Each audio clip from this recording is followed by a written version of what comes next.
Merci beaucoup, Monsieur le Président de séance.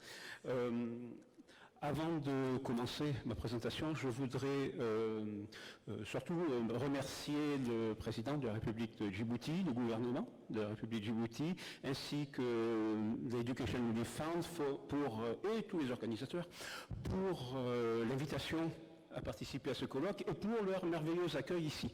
Donc, encore une fois, merci. Et je vais présenter... Ah, normalement, j'avais un diaporama, si on pouvait le démarrer.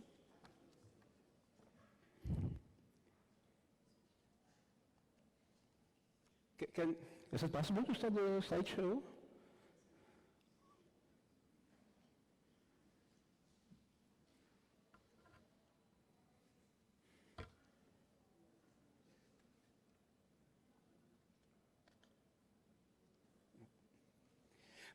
Parce que, bon, je vais essayer d'aller plus vite.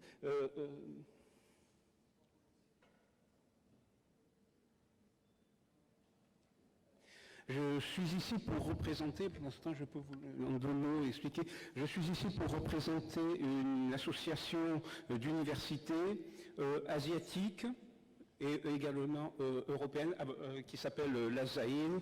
ASAIL est l'acronyme pour Association of Southeast Asian Institutions of Higher Learning. C'est vraiment gênant si on n'a pas les diaporamas.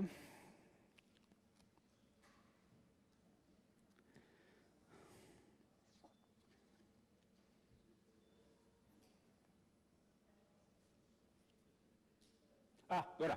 Merci beaucoup. Voilà. Donc, je représente ici l'association des institutions sud-est asiatiques d'enseignement supérieur. Suivante, s'il vous plaît. À moins que je puisse la passer moi-même. Voilà.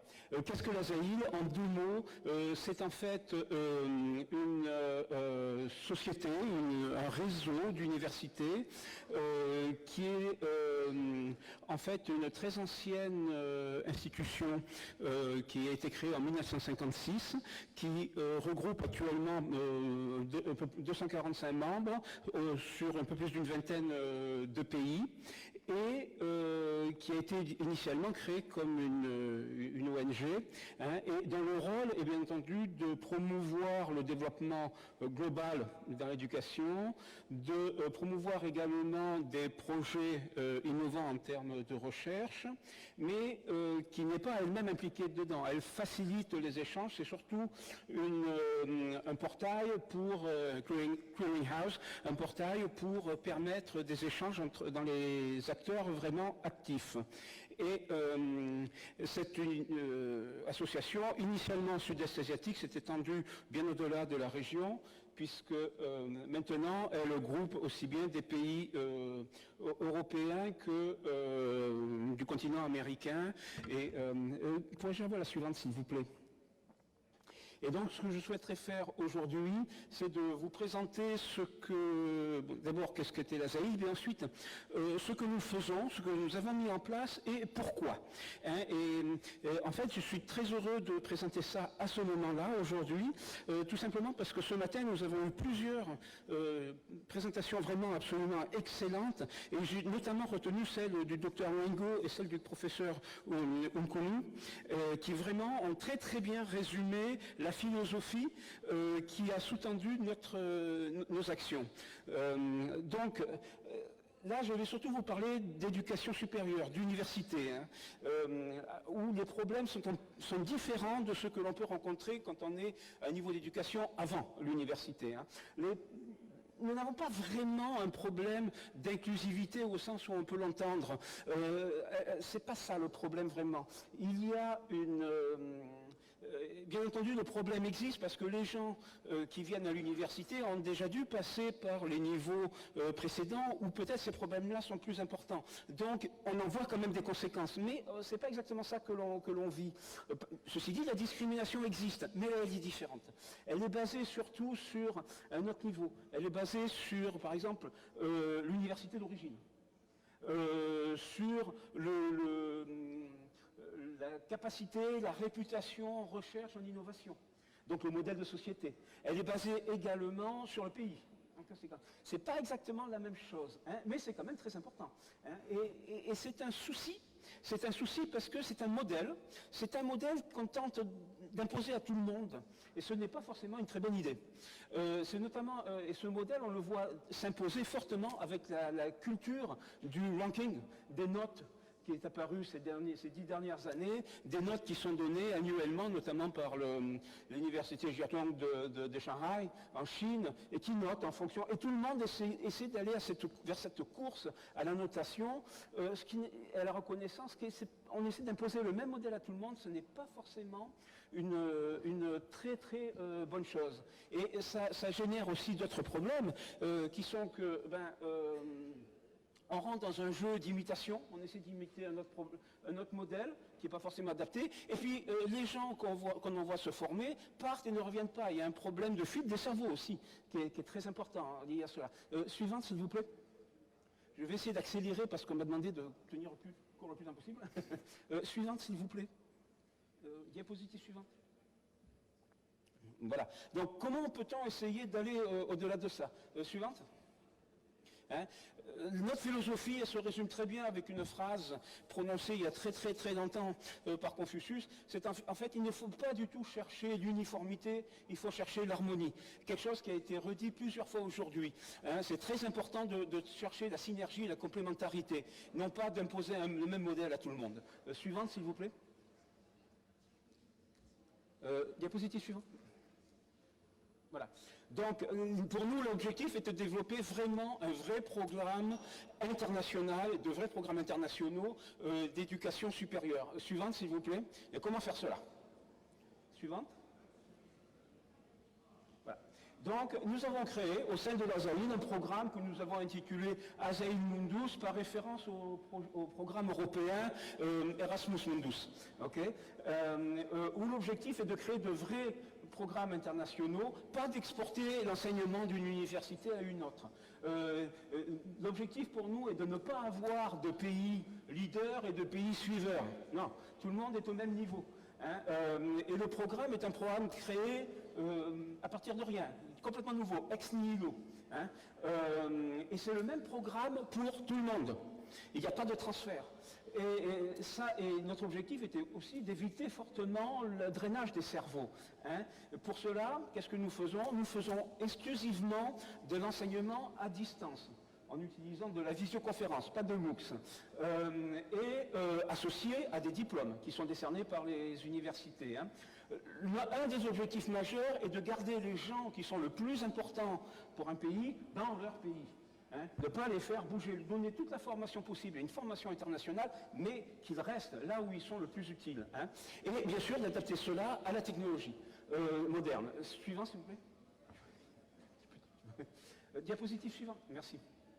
Voilà. Donc, bon, je vais aller très vite.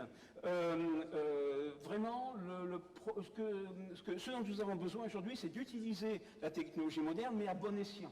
Hein, de l'utiliser de façon à favoriser l'émergence de nouveaux programmes. Suivante, s'il vous plaît. Voilà. Donc, pour nous, et ça c'est très important, c'était d'utiliser très efficacement et correctement notre situation actuelle où nous sommes dans l'ère du 4.0. Hein. Donc on ne cherche pas à faire une course à la formation individuelle en ligne, etc., mais au contraire à maintenir un environnement social qui est essentiel au transfert de technologies, à la bonne formation, hein, et à la bonne éducation. On n'a pas besoin de biorobots, de robots humains qui se forment sur Internet avec des quiz. On a besoin de cerveaux créatifs, on a besoin de cerveaux imaginatifs, innovateurs, qui sont formés par contact avec d'autres cerveaux créatifs. On ne veut pas jouer dans l'individualisme, on veut renforcer les contacts entre les gens, mais en utilisant la technologie. Suivant, s'il vous plaît. Voilà, c'est quelque chose que nous faisons déjà. Simplement, aujourd'hui, nous utilisons les technologies de visioconférence, etc. Demain, nous utiliserons des salles de classe virtuelles avec de la réalité augmentée. Mais ce qui est important, ce n'est pas la salle de classe ou quelle forme elle a. Elle peut très bien former une forme virtuelle. Ce qui est important, c'est de garder ce contact social et cette organisation sociale. On utilise la technologie, on ne veut pas devenir l'esclave de cette technologie. Suivant. J'ai fini. Suivante. Voilà. Donc là, nous avons monté un programme qui démarre l'an prochain, qui est basé, qui est imité, inspiré des programmes européens, des Joint Master Curricula européens. Par exemple, le premier curriculum que nous avons monté, qui s'appelle Dynamed, le master, qui veut dire Dynamic of and Emergence of Infectious Diseases, c'est quelque chose qui est monté sous le chapeau de la ZAID, qui contient un réseau de 5 universités, 2 en Europe, France et Pologne, Montpellier, Varsovie, et 3 universités en Asie, en Thaïlande, Malaisie, Indonésie. Et chacun participe, suivante s'il vous plaît, chacun participe au montage de ce programme en participant à l'enseignement et en proposant une partie des cours. Le programme qui est monté entièrement. Donc tout le monde a quelque chose à apporter. L'objectif est vraiment quelque chose de haut niveau du point de vue standard, en utilisant les nouvelles technologies, et les étudiants recevront 2 diplômes d'université, certificats des autres universités, 2 diplômes, tout en étant complètement sponsorisés par le secteur privé au travers de bourses, de scholarships. Et ça, c'est le premier que nous avons développé. Sur les maladies, mais notre objectif est pour ce genre de projet et de formation partagée, c'est de cibler systématiquement des thèmes importants au niveau mondial. Global issues, c'est ça qui est le plus important pour nous. Les maladies émergentes, c'en est un. Le cancer, par exemple, en est un autre. La gestion peut-être des déchets, en particulier des déchets plastiques, la biodiversité, le changement environnemental. Tout ceci sont des thématiques qui intéressent tout le monde et sur lesquelles tout le monde a un rôle à jouer pour faire une véritable formation internationale. Voilà, suivante. Voilà. Bien entendu, nous nous appuyons sur des plateformes technologiques, mais nous ne sommes pas les esclaves. Suivante.